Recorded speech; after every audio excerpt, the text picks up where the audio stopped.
So, you're looking for your first place in a cool, bustling area like Bashundhara R. But you're stuck, right? It feels like this impossible choice between saving your money and, well, keeping your sanity. It's a real balancing act. In this explainer, we're going to break down your two main options to help you find that perfect spot. At the end of the day, it really just boils down to this one question, doesn't it? What do you care about most right now?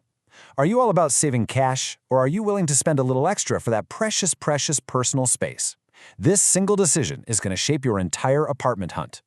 Okay, let's kick things off with the option that screams, I'm on a budget.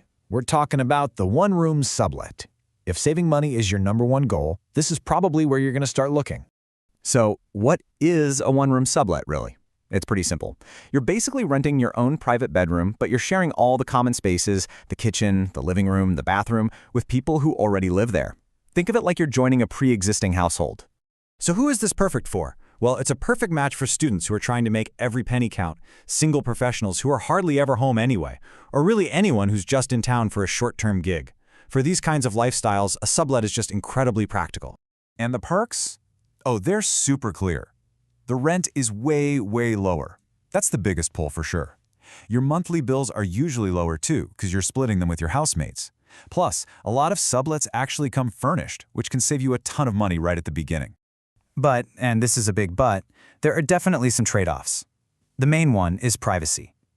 You're sharing your home, which means less time to yourself and, having to deal with roommate dynamics. And with that limited space in a shared home, it's just not going to work for couples or families.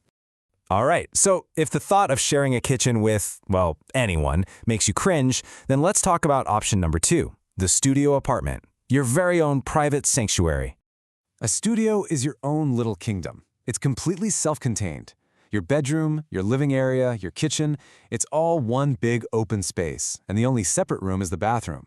It's your bubble, and you're in complete control. This setup is absolutely fantastic for new couples who are just starting out or for professionals who really, really value their independence. It can even work for a small family with a little one. And, hey, if you like having friends over, you can do it whenever you want without bothering any roommates. And here's the beautiful part. The pros of a studio are basically the cons of a sublet, just flipped on their head. You get total privacy, you have full control over how clean it is, how it's decorated, everything. It just allows for a really comfortable, organized life that's all your own. Okay, but all that freedom, it's going to cost you. The rent for a studio is much, much higher. And even though the space is all yours, it's still a pretty small, open-plan area. That can get tricky if you have a lot of things or if your family starts to get bigger. Okay, so we've sized up both contenders. Now it's time for the showdown. Let's put the one-room sublet and the studio apartment in the ring, head-to-head, just to make the differences crystal clear. This chart really breaks it all down, doesn't it? The big trade-off is obvious. You're swapping rent for privacy. But hey, look a little closer at the other details.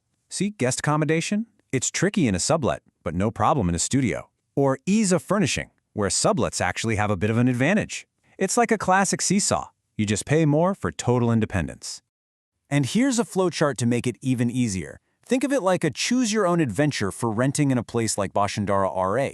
You can see how the path just splits based on what you can afford, and that leads to totally different levels of privacy. So let's look at the actual numbers that make this chart tick. Whoa, just look at that difference. A sublet room could cost you somewhere between 8,000 and 15,000 Dhaka a month. A studio apartment? We're talking 20,000 to 37,000. That's a huge leap, and honestly, it's probably the biggest factor for most people. So, what does all that extra cash buy you? Bam! A perfect 10 out of 10 on the privacy score. Your space is 100% your space. No ifs, ands, or buts. Now let's flip back to the sublet. Privacy score? A 5 out of 10. I mean, it's not 0. You do get your own room. But sharing your main living space basically cuts your privacy right in half. That's the price you pay, not in money, but in peace and quiet. All right, so the numbers don't lie, but how does this actually translate to your life? Let's get out of the spreadsheets and into some real-world situations to see how different people might make their choice. Okay, imagine you're a new couple. That private space, it's not just nice to have, it's kind of everything, right? A studio gives you that space to build a life together without having to awkwardly make breakfast around a stranger. It's your own little world to grow in. Now, for a business professional, things get a little more interesting. If you're constantly on the go and just need a bed, a sublet is super practical. But what if you want to bring a client back or just want a space that feels, professional? That's where studio really shines.